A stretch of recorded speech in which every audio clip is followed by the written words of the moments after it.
Hetimet e SPAK të nisura për çështjen e akshit kanë nxjerrë në dritë edhe elementë të reja që lidhen me pasurinë dhe aktivitetet e dyshuara të biznesmenit të shpallur në kërkim Ermal Beqiraj. Sipas informacioneve të bëra publike në kuadër të këtyre hetimeve, është zbuluar një jat luksoz, i cili rezulton të jetë në pronësi të tij. Bëhet fjalë për një jat të markës Predator 50 Skyfall, vlera e cilit në treg shkon mbi 950.000 euro. Kontrolli i BKH-s ka treguar se ky mjet lundrues ishte ankoruar në portin e Durrësit duke ngritur dyshime për mënyrën e blerjes dhe regjistrimit të tij. SPAK njofton se biznesmeni Beqiraj e ka regjistruar këtë jat në emër të Gjenila Tamizit, e cila është punonjëse e kompanisë Soft Solutions. Prokurorët dyshojnë megjithatë se pas blerjes së jatit qëndron vetë Beqiraj, ndërkohë që Tamizi ka shërbyer si personi zyrtar për regjistrimin e tij. Sipas të dhënave të dosjes, Gjenila Tamizi ka patur një rol kyç edhe në rekrutimin e stafit për kompaninë e Beqiraj, të cilët më pas janë transferuar te kompania tjetër e biznesmenit Ergys Agasi, i cili po ashtu është shpallur në kërkim nga autoritetet. Në vijim të hetimeve dhe me qëllim verifikimin e të dhënave të konstatuara, SPAK ka marrë në pyetje disa punonjës të shoqërisë EA Solution SHPK.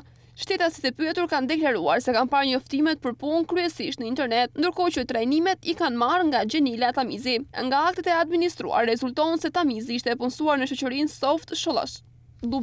Nga aktet e administruar rezulton se Tamizi ishte punësuar në shoqërinë Soft Solution SHPK dhe në emër të saj figuron edhe pronësia e jatit Predator.